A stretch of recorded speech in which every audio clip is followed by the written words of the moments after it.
Transformers issue number 6. That's right, folks. We are kind of wrapping up this arc. Like, we can get a trade out now so we can launch to the next one, which makes sense to me.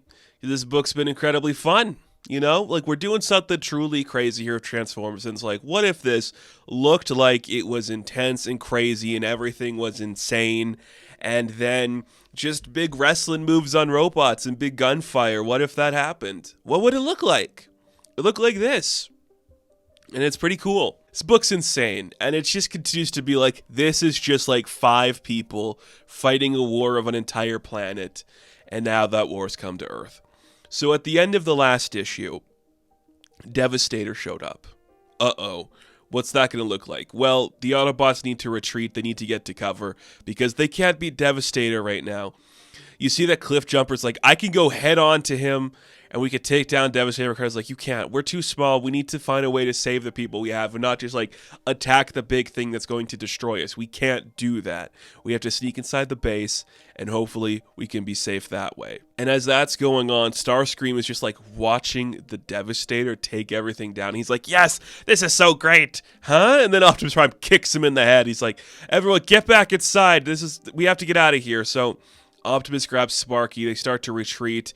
And you see that Ratchet's like missing a leg and he's trying to get in. Devastator whips Optimus Prime around and like drags him across the side of the building. It's looking really bad for the Autobots. Nobody is coming out of this one alive. It is not going well.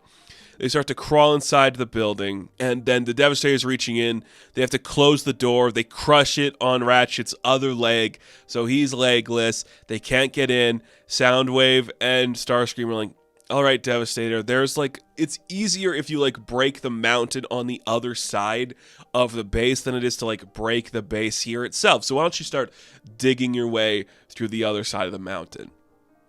So that's what Devastator's going to do. Cliffjumper and Carly manage to get inside the base, where they are met by Starscream, who's trying to sneak in himself to fight them. And that is when Cliffjumper's going to make the ultimate sacrifice to save Carly. Oh, shit. That ain't good. Meanwhile, the rest of the Autobots have Optimus Prime stretched out on a table, and he's like, kids, I'm not going to make it. I can't walk back from this one. This is just like the movie. I can't do this. It ain't looking good. He opens up his chest. He says, I need one of you to take my spark. You need to lead this, please. I'm going to die. And he literally dies, dropping the spark, and it like looks down the ground, and that's when Sparky looks at it. He's like, if there was only a way. And everyone's like, Sparky? He's like, look, I keep thinking about my son who died in space, and Spike who's in the hospital. And what if I was in their place? How would things have gone differently? What if it was me instead of them? Well, maybe this is my chance to do that. So Sparky, crazily, watch out for my kids and tell my son I'm proud of him. So Sparky walks into the spark of the Matrix, and it powers it up, and it's enough that when it reconnects with Optimus, he's got power again. So Sparky becomes Optimus's Prime Spark, which is, I guess that makes sense, apropos, because his name is Sparky, so that works. He's like, I will avenge you, and I will protect your son, and I'll protect this planet. So Optimus, revitalized by the events of like having a guy walk into his power battery, starts to beat the ever-loving shit out of the Decepticons. He literally rips off one of Devastator's fingers. He grabs a gun that's like on the ground. He starts blasting at Devastator. He's winning the war himself. He kicks Devastator in the chin.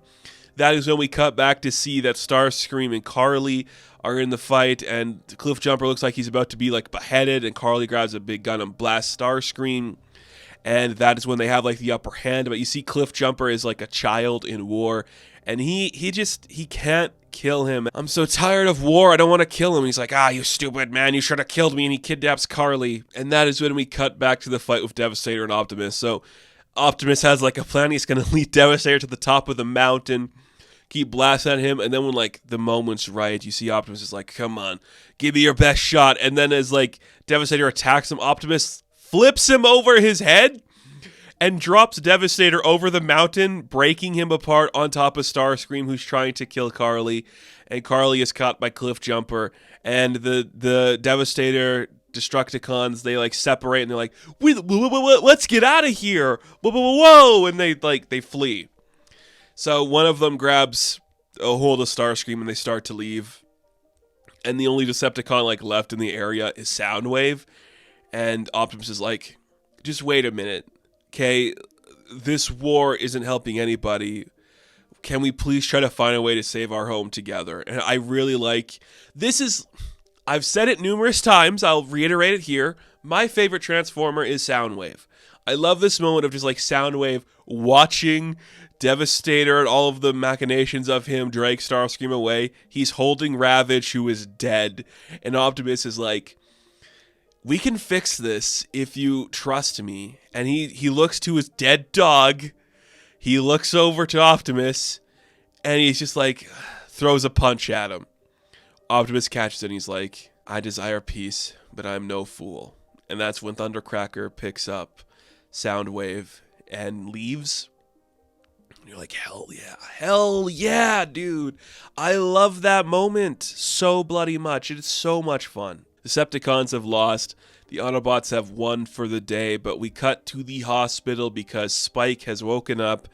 And they're like, please don't speak. You still got air in your lungs. So he starts to write, where's my dad, on a piece of paper. And that is where the issue ends. And you're like, oh no. Oh no. His dad is now a power battery or something. I guess. Insane. What an insane way to end this book. Like, just a huge knockout, drag him out, beat him up brawl. It's crazy. And then we just have Optimus go like Super Saiyan mode on their asses and take him down. And then God, that moment, like, I love like the way the war is like affecting everybody differently. Cliffjumper's like, everything I wanted was to kill this guy who killed my clan. I can't do it now because I'm just tired of the battle. Soundwave is like, what are we really fighting for at this point? I kind of just want this to be over, but he's like, I'm still a piece of shit. And Optimus is like, I just want peace, man. Whatever form that takes is what I want. That's really cool to see. And just like a father protecting his son, which is a really awesome thing to show for this book. I dig it a lot. This is going well. I don't know. I think it's the next issue is where Daniel Warren Johnson's no longer doing the artwork. I think this was like the end of him doing the artwork, but he's continuing to write the book. So that's kind of fun. That's kind of fun. I'm digging it. I am digging it. I like this book a lot.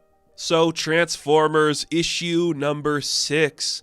I am going to give an 8 out of 10. Now, thank you all for watching this review. Be sure to like and subscribe to the channel. As always, you can check me out on Instagram, TikTok, and Twitter. And of course, I will catch you in the next one. Have fun. Stay safe. Good luck.